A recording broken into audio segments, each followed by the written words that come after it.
Semper Fi, everyone. I'm your host, United States Marine Corps veteran and living historian, Recon Jack. On today's episode, I will discuss the 2nd Battalion, 4th Marine Regiment, which is currently part of the 1st Marine Division. The 2nd Battalion, 4th Marines was constituted in April 1914 during World War I when it was activated as one of the 3 battalions of the 4th Marine Regiment.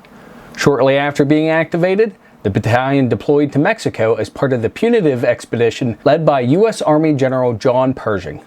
The presence of American forces offshore proved to be sufficient pressure on the Mexican government to act to end the threat to Americans. In 1916, civil war broke out in the Dominican Republic. With the Dominican government unable to end the strife, President Woodrow Wilson dispatched U.S. military forces.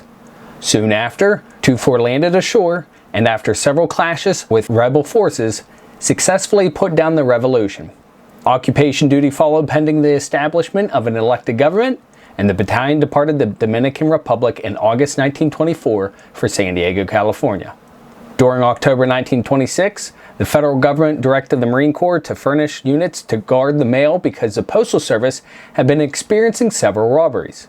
The battalion was directed to safeguard mail transported by rail and truck west of the Mississippi River, and the robberies promptly stopped.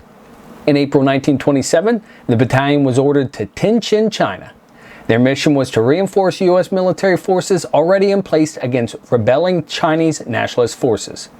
On 4 October 1927, 2-4 was redesignated as 2nd Battalion, 12th Marine Regiment. With this redesignation, 2-4's lineage and honors were transferred to 212.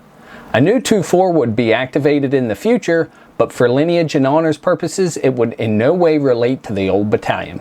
On 18 September 1932, in Shanghai, China, the new 2-4 was activated. This began the lineage of the battalion as we know today. 2-4 supported the U.S. sector of Shanghai after fighting nearby had broken out between Chinese and Japanese forces.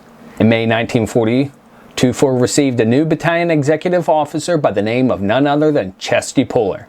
Later, he became the battalion commanding officer. The battalion's presence deterred a Japanese takeover of the settlement after they had driven Chinese forces from the surrounding area. Deteriorating relations between the U.S. and Japan caused the 4th Marines to be withdrawn from China in November 1941. The battalion transferred to Subic Bay, Republic of the Philippines, and it was given the task of protecting the naval station. The battalion was later ordered to move to the island fortress of Corregidor in the mouth of Manila Bay after the attack on Pearl Harbor. After unrelenting bombardment, the Japanese launched an amphibious assault on the island in May 1942.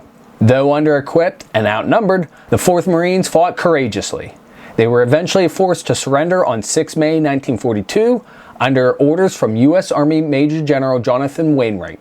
On 1 February 1944, 2-4 was reactivated on Guadalcanal with the Marines from 4th Battalion, 1st Raider Regiment. The battalion's first assignment was to take part in an assault on the Emerald Island. During the remainder of World War II, 2-4 saw action in the Battle of Guam, being the first ashore on 21 July. Beginning in early April 1945, during the Battle of Okinawa, the battalion was involved in the fighting for the Motubu Peninsula, the capture of Naha, and the assault on the Oroku Peninsula. Once organized resistance ended, the regiment was redeployed to Guam to prepare for the assault on mainland Japan. Following the surrender of Japan on 15 August and the Japanese instrument of surrender on 2 September, the 4th Marines seized and occupied the large naval base in Tokyo Bay. This gesture was designed to avenge the capture of the Old 4th on Corregidor. The Marines of 2nd Battalion, 4th Marine Regiment were the first American combat troops to set foot in mainland Japan, and they were sent ashore to ensure the approaches to Tokyo Bay were secure. During the latter part of 1945, 2-4 maintained perimeter defense for the Yokosuka Naval Base. On 1 January 1946, the battalion was relieved of all duties in Japan and sailed for Camp Pendleton, California. In February, as part of the demobilization, 2-4 was deactivated and it was reactivated on 8 March 1946 in Qingdao, China. The battalion's first mission was to assist in repatriation of Japanese civilian and military personnel, as well as provide security for the U.S. naval base in Qingdao. The battalion was relieved of this mission and sailed for Camp Lejeune, North Carolina in September 1946, and it was again deactivated on 18 November 1947. The 2nd Battalion, 4th Marines was reactivated once again on 2 September 1952 for the Korean War. However, they did not see action due to the end of hostilities on 7 July 1953. The battalion arrived in Japan on 24 August 1953, and it was assigned the mission of defending southern Japan. To maintain its combat readiness, 2-4 trained in amphibious operations on Iwo Jima and on Okinawa.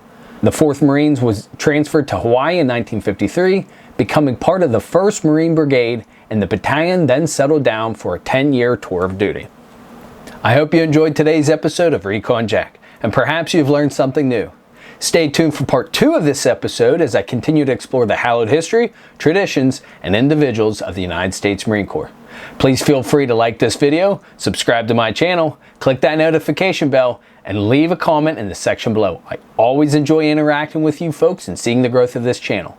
Also, don't forget to tell a friend or family member or email me directly to recon_jack@hotmail.com.